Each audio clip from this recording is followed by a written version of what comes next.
here's something that might surprise you. The smartest person in the room is often the one making the worst decisions when stress hits. You've probably seen it happen. Maybe you've been that person. A brilliant colleague who completely loses it during a tense meeting. A friend with multiple degrees who sends a text they immediately regret. Or perhaps you recognize yourself in that moment when anxiety takes over and suddenly your IQ feels like it's dropped by 50 points. We've been told that intelligence is our shield against poor choices, that if we just think harder, analyze more, or apply logic, we'll navigate any emotional storm. But what if that's completely backwards? What if the very intelligence we rely on becomes our greatest vulnerability when emotions run high? The truth is, your brain doesn't care how many degrees you have when it perceives a threat. It doesn't pause to consult your resume or your rational mind. In fact, there's a fascinating process happening in your skull right now that can override years of education and experience in less than a quarter of a second. And understanding this process might be the key to finally making decisions you're proud of, even when everything inside you feels chaotic. Think about the last time you reacted poorly under pressure. Maybe you snapped at someone you care about, avoided a difficult conversation, or made a choice that felt completely unlike you. In that moment, did you feel like yourself, or did it feel like someone else had taken control of the steering wheel? That's because, in a very real sense, someone else did take control. Not literally, of course, but neurologically speaking, a different part of your brain stepped in and made decisions for you. The part of you that can solve complex problems, weigh pros and cons, and think strategically was essentially put on hold while your emotional brain ran the show. Here's what most people don't realize. This isn't a character flaw. It's not weakness. It's not evidence that you're not as smart as you thought. It's actually your brain doing exactly what it was designed to do millions of years ago, when the biggest threat to human survival wasn't a difficult conversation with your boss, but a predator in the wild. Your amygdala, that small but mighty part of your brain, is like an overzealous security guard. It's constantly scanning for danger, and when it thinks it spots a threat, it doesn't wait for a committee meeting with your rational mind. It hits the panic button and floods your system with stress hormones before your thinking brain even knows what's happening. The problem is, your amygdala can't tell the difference between a charging lion and a challenging email from your manager. Both trigger the same alarm system. Both hijack your ability to think clearly. Both can turn a highly intelligent person into someone who makes choices they'll spend the next week regretting. But here's where it gets really interesting. The smarter you are, the more this can catch you off guard. Why? Because you're used to being able to think your way out of problems. You're accustomed to your intelligence being your primary tool for navigating life's challenges. So when emotions hit and that tool suddenly feels dull or unavailable, the shock can be even more disorienting. You might find yourself thinking, why can't I just logic my way out of this feeling? Or I should be able to handle this better. But you're trying to use the wrong tool for the job. It's like trying to calm ocean waves with a calculator. The calculation might be perfect, but the waves don't care about math. This is why brilliant people can make brilliant strategic plans for their careers, but fall apart when they have to implement them in emotionally charged situations. It's why someone can analyze relationships perfectly in theory, but struggle to communicate effectively when their feelings are hurt. The knowledge is there, but the access to it gets temporarily blocked when emotions surge. The first technique I want to share with you comes from understanding this biological reality. Instead of fighting against your emotional brain, you learn to work with it. It's called the stop technique, and it's used by neuropsychologists to help people regain control during emotional hijacks. When you feel that surge of anger, anxiety, or overwhelm beginning to take over, you literally say to yourself, stop. Not just think it, but actually say it, either out loud or very clearly in your mind. This simple word acts like a circuit breaker, interrupting the automatic cascade of emotional reactions that's about to unfold. The S stands for stop what you're doing. Don't send that email. Don't say that thing you're about to say. Don't make that decision in this moment. The T is for take a breath. One deep, conscious breath that signals to your nervous system that you're safe right now. The O is for observe what's happening in your body. Where do you feel the tension? What's your heart doing? What thoughts are racing through your mind? And the P is for proceed with intention. Now that you've created some space between the trigger and your response, you can choose how to move forward. This isn't about suppressing your emotions or pretending they don't matter.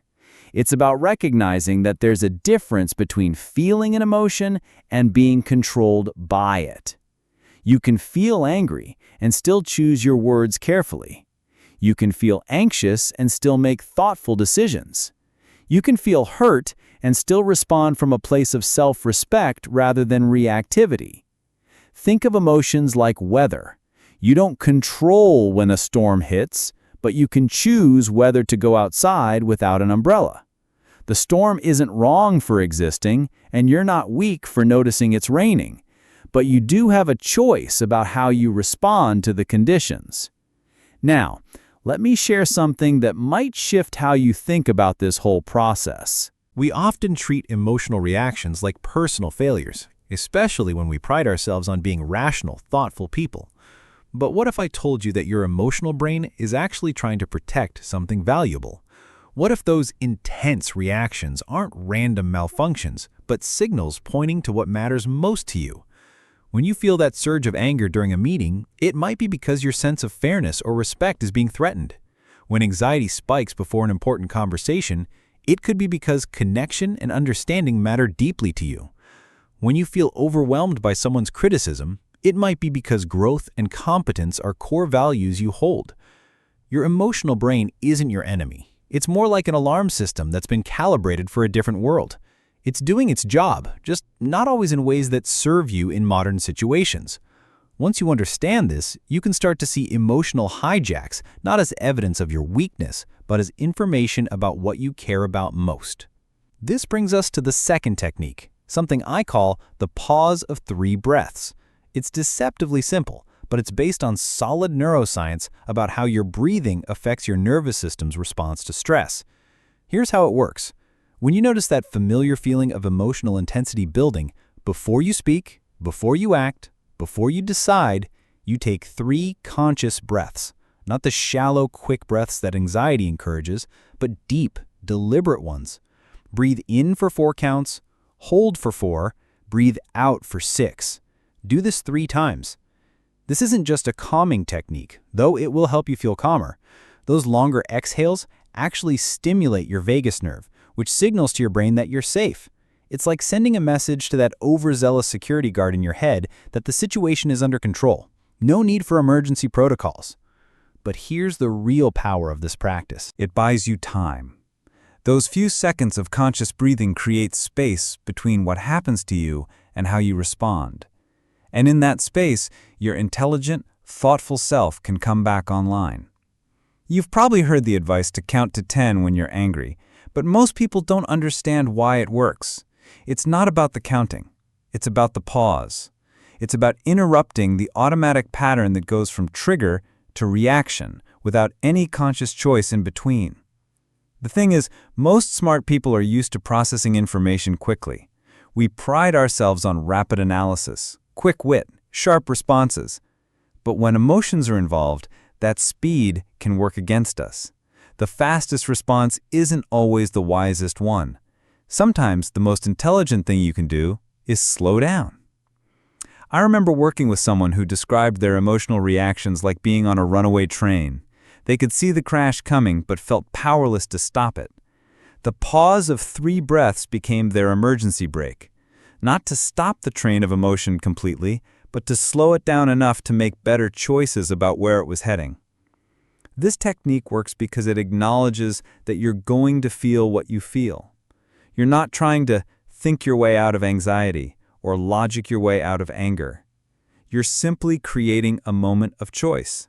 You're saying, I feel this, I acknowledge this, and now I'm going to decide how to respond. Consider this. How many times have you wished you could take back something you said or did in a moment of emotional intensity? How many relationships have been damaged not by the feeling itself, but by what you did with that feeling before you had a chance to think it through? The ancient Stoics had a phrase for this: you have power over your mind, not outside events. Realize this, and you will find strength. They understood something that modern neuroscience is now proving. While you can't always control what you feel, you can develop the ability to choose what you do with those feelings. But let's be honest about something. This isn't about becoming emotionally numb or turning yourself into some kind of perfectly rational robot. Emotions aren't obstacles to intelligence, they're information. They tell you what matters, what's at stake, what needs attention. The goal isn't to eliminate emotional responses, but to create space for wisdom to enter the conversation. Think of it like this.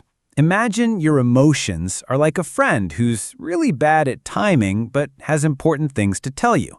They always seem to show up at the worst possible moment, interrupting your carefully planned conversations with urgent news. You don't want to cut this friend out of your life because the information they bring is valuable. But you also don't want them controlling every interaction you have. The pause of 3 breaths is like teaching that friend to wait in the lobby for a moment while you finish what you're doing. You're not ignoring them, you're not dismissing their concerns, but you're also not letting them barge into every important conversation and take over. This is what emotional regulation actually looks like for intelligent people. It's not about suppressing or overriding your feelings with logic. It's about creating a collaborative relationship between your emotional self and your rational self. It's about giving both parts of you a voice in the decisions that matter. When you master this, something beautiful happens. You stop being afraid of your own emotions because you know you can handle them. You stop avoiding difficult conversations because you trust yourself to navigate them skillfully. You stop making decisions you regret because you've learned to pause long enough for wisdom to catch up with feeling. Your emotions become like powerful waves that you've learned to surf, rather than destructive forces that knock you over. You feel them fully, you respect their power, but you're no longer at their mercy. You've learned that there's a difference between experiencing an emotional storm and being swept away by one. And here's what might surprise you most. When you stop fighting your emotions and start working with them, you often find that they calm down faster. It's like they were just trying to get your attention, and once they know you're listening, they don't need to shout so loudly. So the next time you feel that familiar surge of emotional intensity, remember, this isn't evidence that you're not smart enough or strong enough. This is your brain doing what it was designed to do. Your job isn't to override this system, but to work with it more skillfully. Take your pause. Let your 3 breaths create space for choice. Trust that your intelligence and your emotions can coexist, that feeling deeply and thinking clearly aren't opposites, but partners in helping you live a life you're proud of. As the Stoic philosopher Epictetus once said, "It's not what happens to you, but how you react to it that matters." Your reactions don't have to be instant. They can be thoughtful. They can be chosen. They can reflect not just what you feel, but who you want to be. Because at the end of the day, the smartest decision you can make when emotions run high is to remember that you always have a choice about what comes next. And sometimes the most intelligent thing you can do is simply breathe, pause, and let your wisest self show up to handle what life has brought to your door. What would change in your life if you trusted yourself to feel everything and still choose your responses wisely? What conversations would you finally have? What decisions would you make differently? The pause is waiting for you. Your breath is always available, and your capacity to respond rather than react is stronger than any emotional wave that comes your way.